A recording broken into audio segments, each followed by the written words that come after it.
Now we're going to bring out... Does this mean I don't get a birthday present this year? We're going to go ahead and introduce Commander Cody. Is that correct?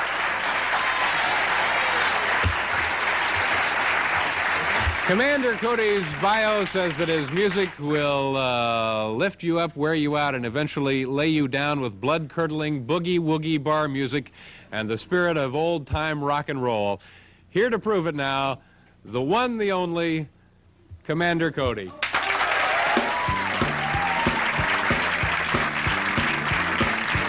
Kids, it's midnight. Do you know where your parents' stash is? Grab your daddy's bottoms, mark 'em with a line. Get the high test and forget the wine. Get a little from everyone. Get ready for a night of fun and refill with water to every level.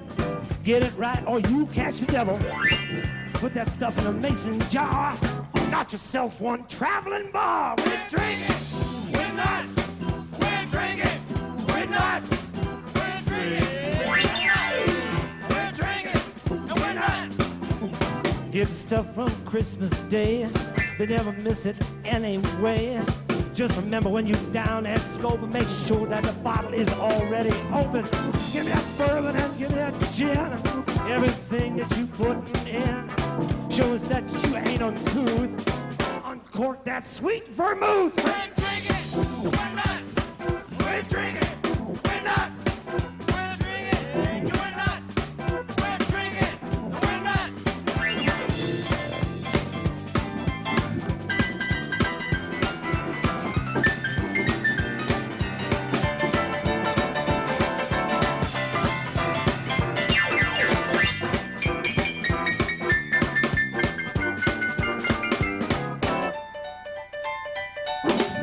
Later down in the alley, you bring Betty and I'll bring Sally, and we'll toast to this garbage that's stinking. Ain't nothing compared to what I'm drinking. Give me that bourbon, give me that gin, everything that you putting in. Tonight I'm gonna take it to the end. I stole a bottle of cream de menthe. We're drinking and we're nuts. We're drinking and we're nuts. We're drinking and we're nuts.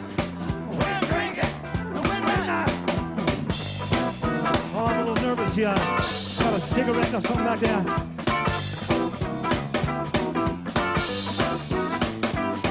We're drinking and we're nuts.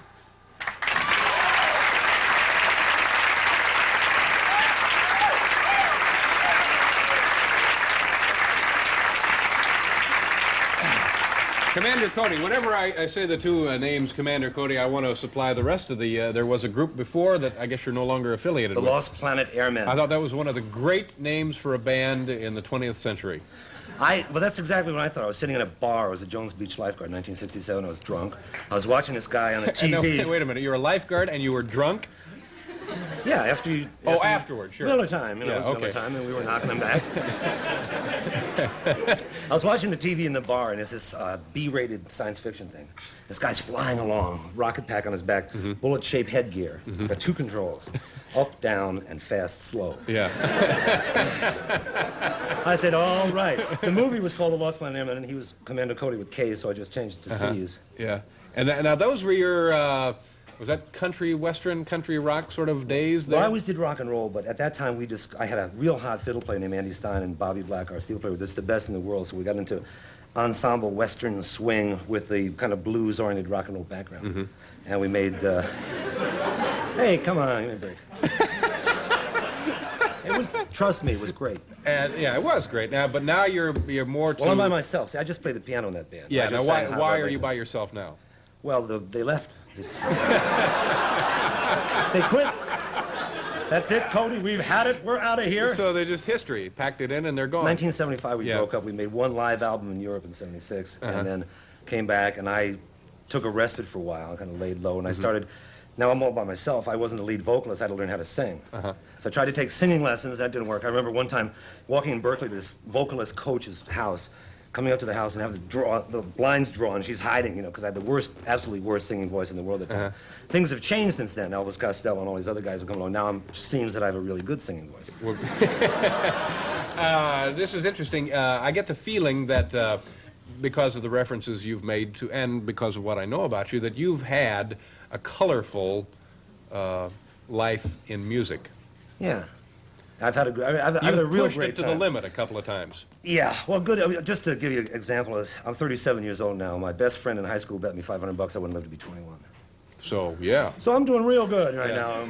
You've had some bad experience with automobiles? Yeah, Alfa Romeos do not fly. I proved that. And if you weren't in music, would you be doing this anyway? I mean... What do you mean, doing this? Talking to you on national TV? No, I don't think so. Well...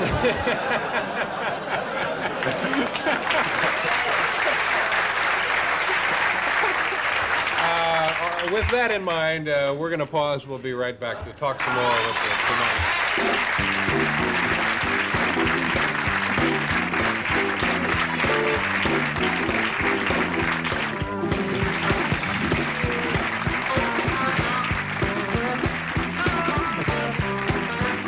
Welcome back. Nice to have you back. Commander Cody is with us, and you mentioned you were a I'm lifeguard. not back yet. No, you're right here. Okay. You mentioned that you were a lifeguard. You had made some saves occasionally? I was a lifeguard at Jones Beach, Robert Moses State Park, part of Jones Beach, and Robert Moses is set up that the Fire Island Inlet sucks the water around like this. It's okay. It's water, you know? And it's when the sandbar broke down, the stuff would just race out, and any little kids or anything caught in there would just go floating by. I made 25 rescues on one Wednesday. 25 in one day? Yeah. Yeah, well, that's... I had about 500 in the 8 years I was there. It was approximately 500. Good heavens. Now, you've I done lost a couple. Well, that's, you don't want to... I mean, 502 ain't bad. That'll get you in the playoffs. I'm batting about 900. So you're... People felt safe with me up there. You're a musician, a lifeguard. You're also an artist. We're going to take a look at some of your work. Tell us what we're looking at. Well, if you primarily will, sir. speaking, I was an artist before as a musician. I started off doing rock and roll to pay my way through college.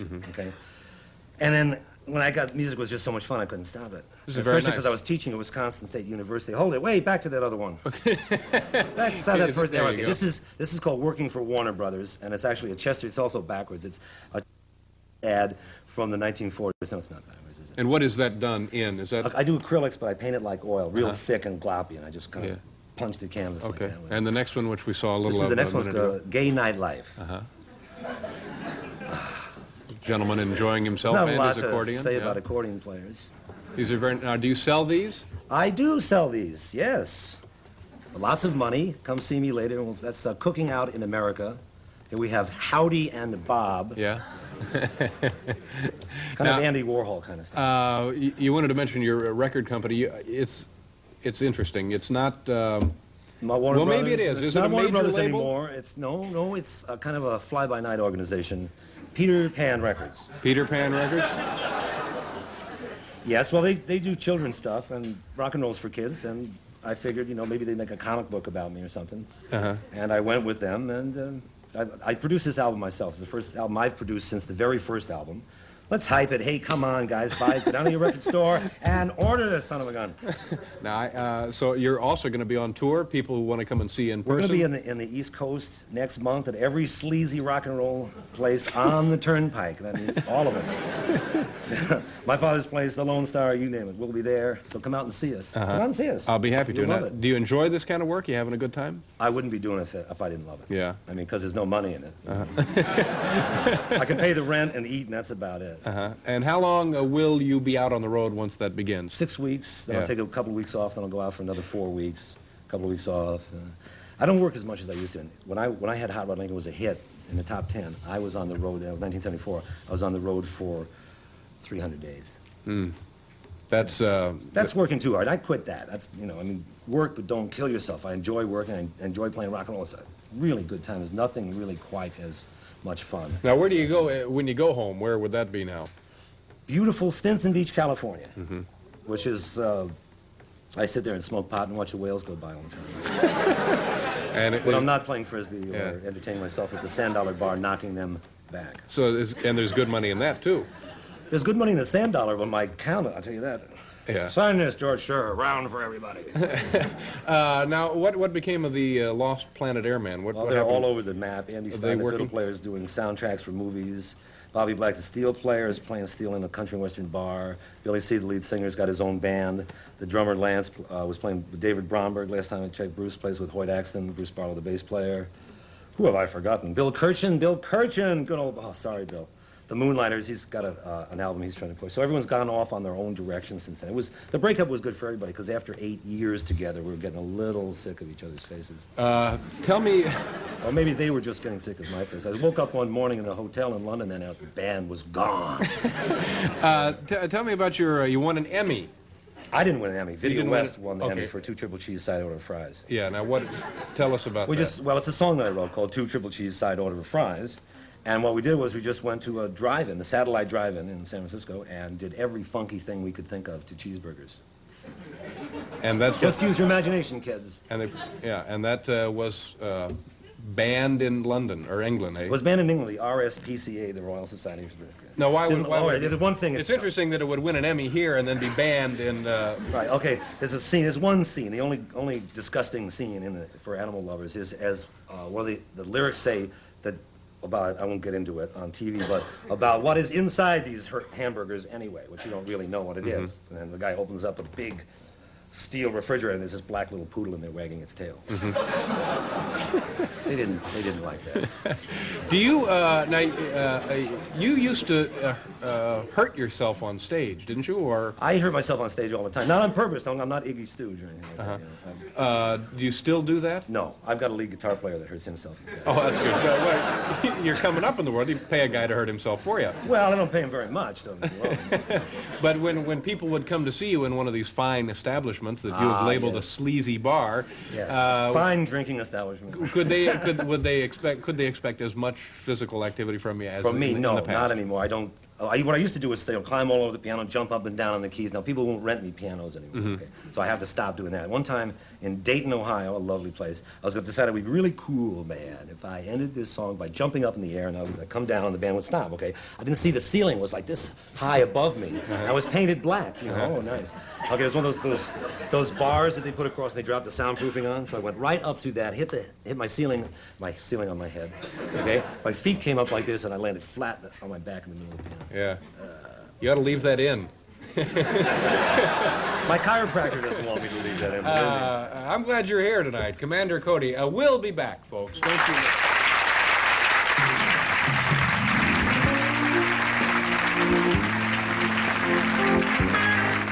Hi, folks. We're out of time. I want to thank Jerry Spence and, of course, Commander Cody. John Browning, the young man with the tarantulas, will be back another night. Sorry we didn't get to him tomorrow night. Author-convict John Ehrlichman, Lost and Found Man Hugh Dunn, viewer mail, and new sitcoms for Wednesday night on NBC, plus Ozzy Osbourne. Good night, folks.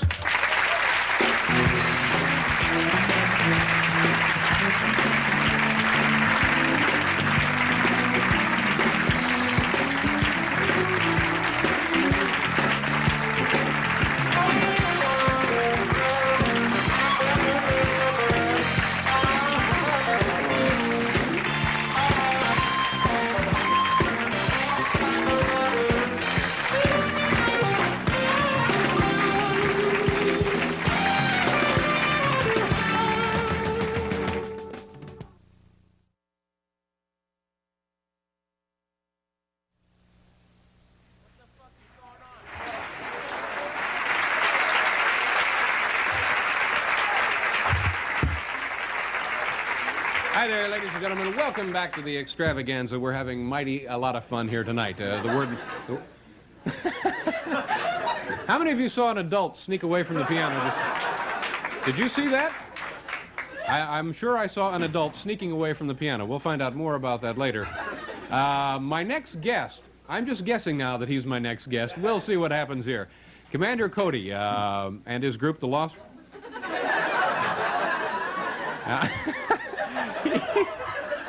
Well, all hell is broken loose here tonight, ladies and gentlemen. Of course, it's all-you-can-drink beer night at the park, and Commander Cody is our next guest. I'm just going to read the card. We'll see what happens. He and his group, the Lost Planet Airmen, split a few years ago, broke up, you know, but the commander goes on stronger than ever. Doing new gigs, including boogie-woogie music. 2 words I never thought I'd say on American television. He's presently working in sleazy bars and also very classy concerts. Here is, I think, Commander Cody.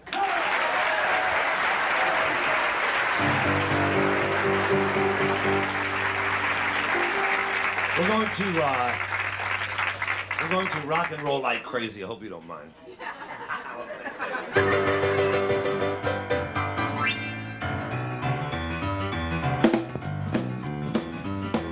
Down under the corner, I was playing for a dime, watching the ladies have a good time. A big fat mama drinking up my beer, clapping her hands, shot in my ear. Rock that boogie, boogie. Rock that boogie till the break of day. Let the man come and take me away. I came into New York, I was loaded on reds. I've been 9 months since I slept in my bed. I get ready for my rock and roll. You can't keep the beat, then you better let go. Boogie, boogie, rock that boogie till the break of day. Let the man come and take me away. Here we go.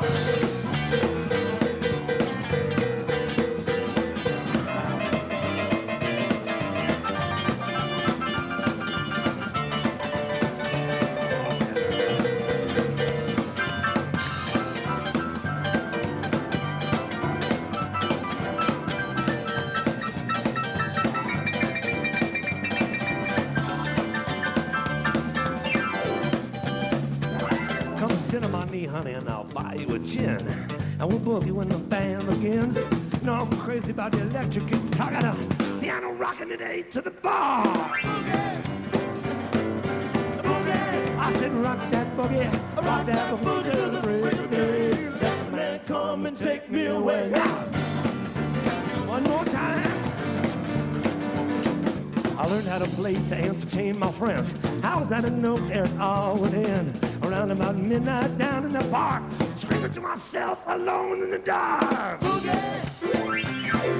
boogie. I said rock that boogie till the break of day. Let the man come and take me away. Let the man come and take me away. Let the man come and take me away.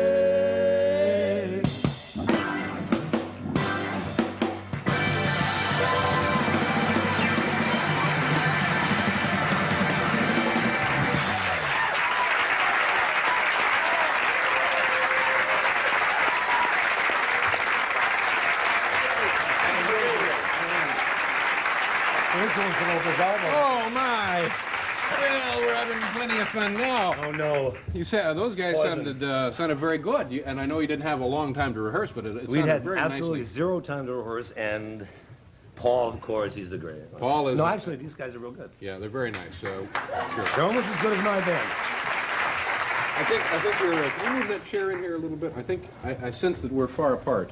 Well, you know, I was down at the Aloha party, as you can tell by my Is that all right? attire. Oh, you were up at What the do you think I commissary. got this? You have a Very nice nice. shirt like this? Let me... what kind of a child were you? Oh, what's the usual, there's a usual word for a kind of kid like that. Monster, tyrant. I was totally unbearable. Did you grow up on the left or right part of the country? I was born in Idaho. My mother was kind of pregnant, and she stopped in Idaho and got off the train and had me. I was brought up in Canarsie. And then as my... Just over the border in Are people Montana. laughing at Canarsie? That's true. And then my father, as he made it, you know, in up the level or whatever. What did your dad do? He's an illustrator. Mm-hmm. My whole family is full of artists. Yeah. Last time you were here, you had some artwork. It was very nice. Yeah, we had some paintings. Yeah. And when did you start music? When did that become something for you to do? Well, I was going to art school at University of Michigan. And in 1962, there wasn't a whole lot of social life on campus, unless you were in a fraternity. Mm-hmm. And I wasn't really the fraternity kind of guy. You don't look... Well, I didn't look like I look now in 1962. I had this kind of little crew cut kind of thing. Like Steve Canyon. Yes! Yeah. I looked like Steve Canyon. And what happened was I figured out that the guys in the rock bands that played at these fraternity dances, at the end of the night, after the fraternity boys got all drunk and passed out, they would wind up with all the girls. Mm. So I figured, number one, I'm going to get away with my social problem of how to get dates every weekend. Mm-hmm. I'm going to get more dates than anybody, have fun, make money, and drink all the free fat booze. Yeah. Well, that worked out pretty well for you, didn't it? Well, I drank a lot of, yes. You know, that was That ought to be something that high school counselors today should start telling the graduating seniors, that particular program. We're going to pause. We'll be right back with more of this gentleman here.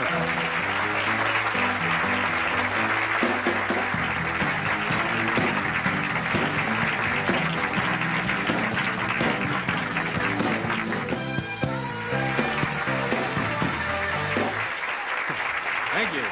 Paul Schaefer, this is Commander Cody. Now, some of your lyrics to some of your songs, that was okay, fine. Well, I had to clean that one up. Oh, you had to clean it up a little bit? Yeah, when I did it in rehearsal this afternoon, all of a sudden the big word came down from upstairs. Stop. What wouldn't they let you say? What wouldn't they let me say? When the part says, well, come over here and sit on my knee and I'll buy you a gin, it's the actual words are, sit on my face and I'll buy you a gin.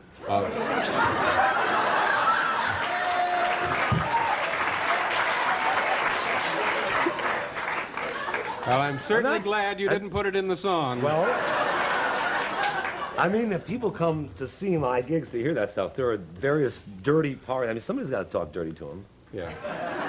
I mean, really, and that's part of the thing is I do a lot of dirty, nasty, just really nasty hardcore rock and roll, and scream invectives of the worst. That's a clean lyric for me. Yeah. Well, that's a friendly lyric for me. Yeah, you have to. That connotes friendship. Yeah. It does. Indicates I'm into sharing a gin. Yeah, that's right. I'm being a good guy. It's not one of the kind of lyrics that I have which indicates that I don't like you, get out of my face in 5 seconds flat, or... Well, that kind of just, you're talking about vibes here, you know, I mean, that's a good vibe. Yeah, but that's right. That's something positive that could happen, I guess. It happens all the time. This happens all the time. Why do you think I'm playing sleazy roadhouses? But you don't... Now, this is not a real sleazy place, is it? The Lone Star Cafe? Are you kidding me? It's one of the sleaziest places in the world. Now, hold it. Now, first of all, yeah, we have to give our definition to people of what sleaze is. Sleaze is not bad. Sleaze is just sleazy. You go to Lone Star Cafe, you find your Wall Street types. You find your wasted hippies, freaks types. You find your kind of guys that wish they were in Texas types. Yeah. Now, which kind of New York cowboy types. Which of those four would you be? None of the above. You're none. What would you classify yourself? How would I classify myself? Yeah. Ex-jock artist. Ex-jock artist. Yep. Okay. That's what I do. Now, I know you worked at the Palomino Club in California. Yeah. The Lone Star is the East Coast equivalent of the Palomino. Oh, so that's again. That on the string of endless chain of dumps. But again, we're speaking positively here. No, dump is a fine word. Yeah. It's a great place, and I promised the provider of this fine dump that I'd hide this establishment, and it's worthy of hiding it. Lupo's Heartbreak Hotel. Okay. In Providence. How tough was it, you know? Yeah, bad You just place. think about it. You're standing in front of you're standing there, and there's Marlene Dietrich in the corner, and she's got a cigarette lighter on. And there's Peter Lorre comes in, and he's trying to dump some opium over in the corner. And these guys look like they just got off a ship that docked someplace in 1530. Yeah. You know, a knife comes by like this, and, you know. Some tough places. We play tough places. But you look like you're up to it. Now, let's get back to this. Well, I think you could handle it. Ever had any real ugliness break out in an audience? Folks get a little too friendly and... Oh, yeah. I don't know if we really want to talk about it. I mean, ugly stuff. Well, ugly good or ugly bad? Ugly bad. Oh, no, we don't want ugly bad. No. This is a family late-night show. Okay, now let's get back to some of my more bizarre... The song lyrics, yeah. At one time, we're talking about stealing at the 7-Eleven. At one time... That's a song, Stealing at the 7-Eleven. Stealing at the 7-Eleven. Now, I wrote this. I thought this was kind of a funny song when I wrote it. I mean, I wrote it as... The lyrics are, listen to me, Bernie. What are we doing here? Let's go down to the 7-Eleven, steal all their beer. Well, I put it down, and it became a song. We put it on the first Arista album I'm in, which is about... I have 10 albums. It's about the 7th album. Can I interrupt you right here? We're going to go away for this word from 7-Eleven. We'll be right back with Commander Cody.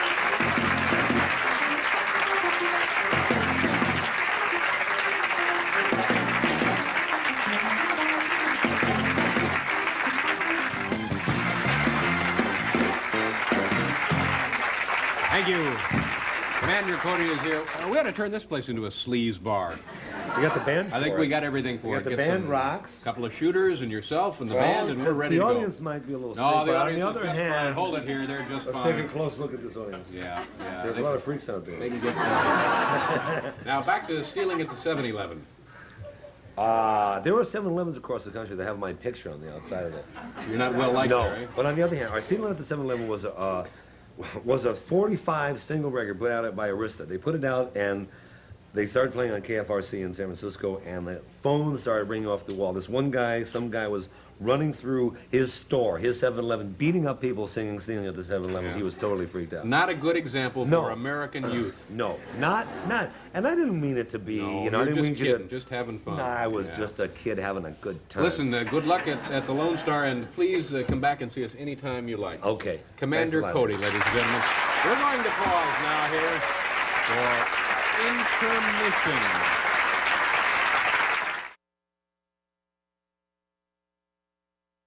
My first guest tonight was a founding member of Commander Cody and his Lost Planet Airmen, and since the demise of that band, he has pursued his own unique career. We're always glad to have him back with us here in New York City. Please welcome back Commander Cody.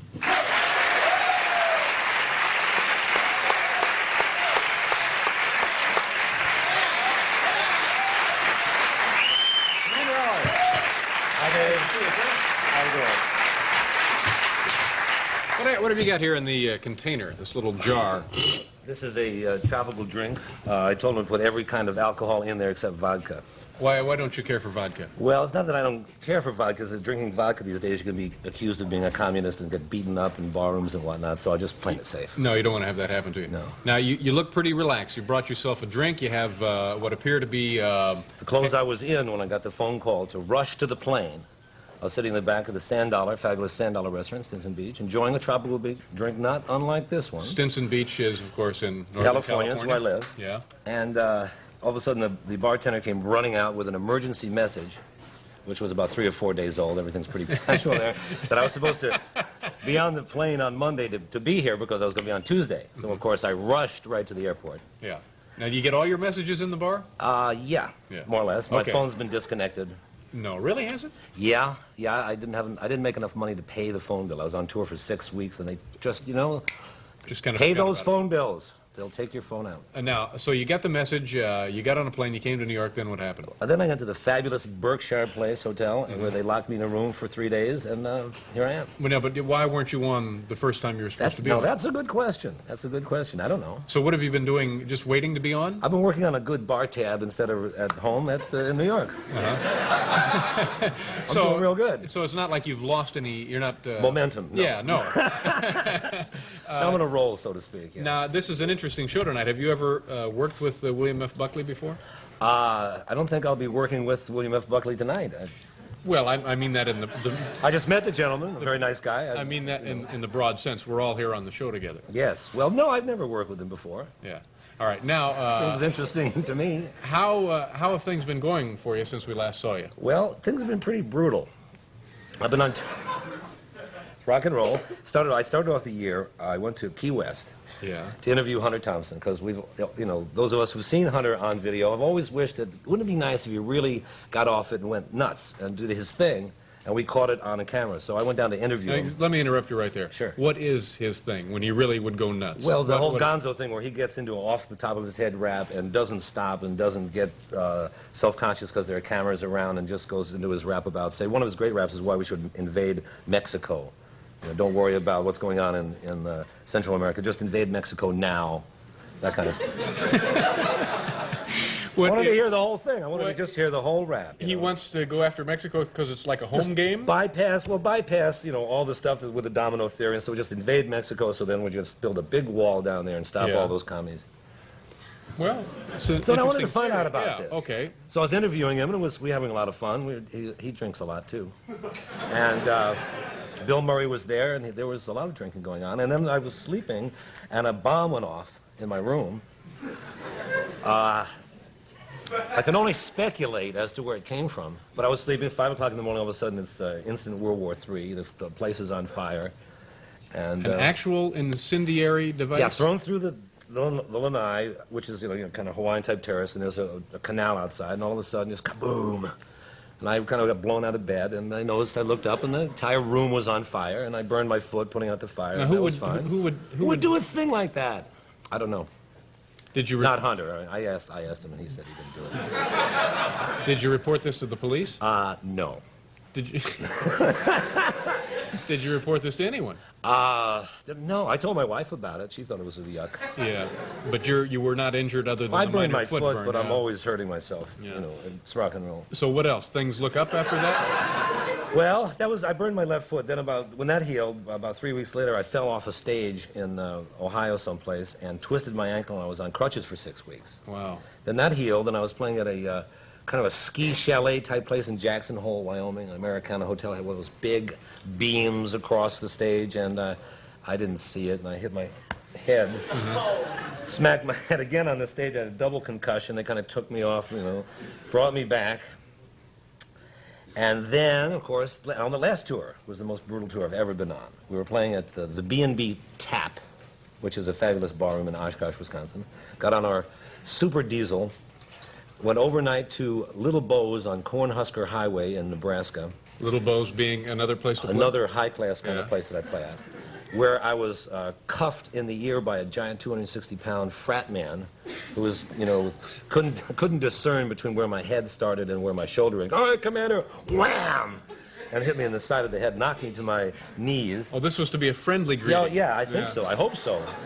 You know, and just, all right, Commander, pow! So these have not been great times for you.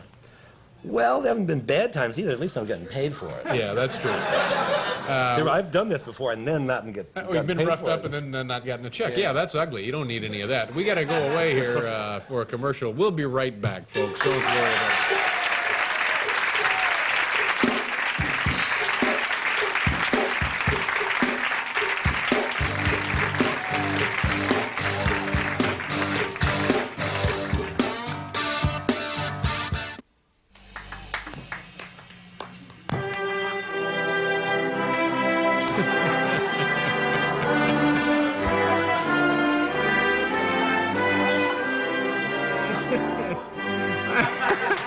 I had no idea they were. Thank you very much, folks. You know, when they told me about this at the meeting today, I had no idea they would be this moving.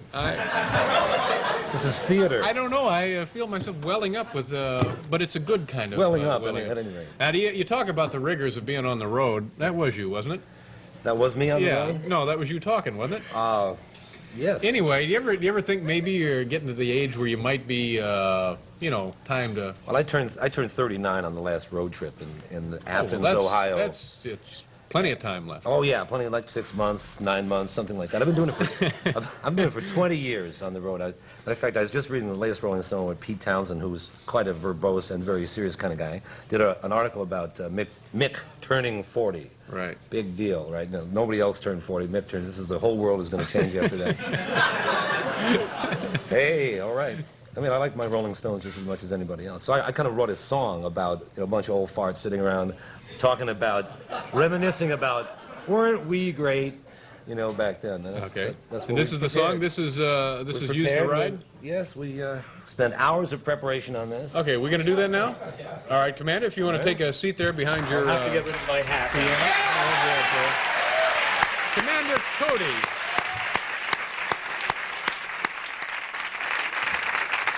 Okay.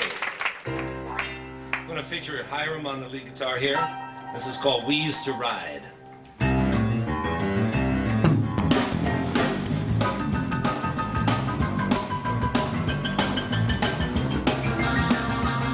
Now remember, we never cared about dying. You met me, I never lived to be 21.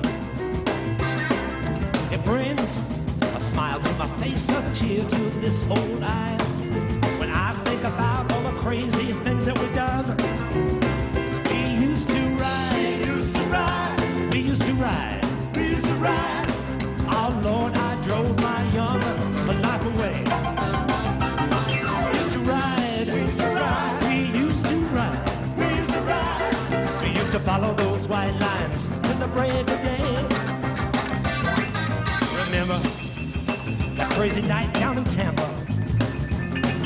The police, the party, especially the high. Remember that washed out afternoon down in New Orleans with the Creole girl, the rose tattoo on her thigh. We used to ride, we used to ride, we used to ride, we used to ride.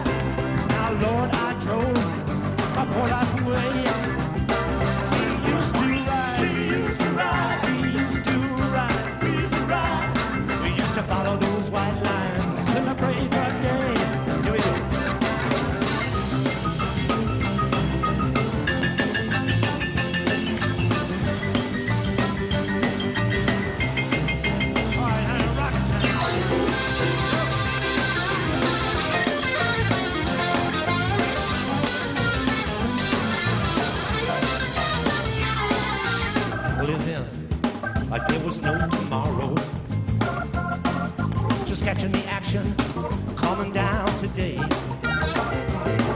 I do it again? I'd do it in a minute. Right down to the bottom and up every step of the way. We used to ride, we used to ride, we used to ride, we used to ride. Lord, I drove my young life away. We used to ride, we used to ride, we used to ride, we used to ride. We used to follow those white lines till the break of day. We used to follow those white lines till the break of day.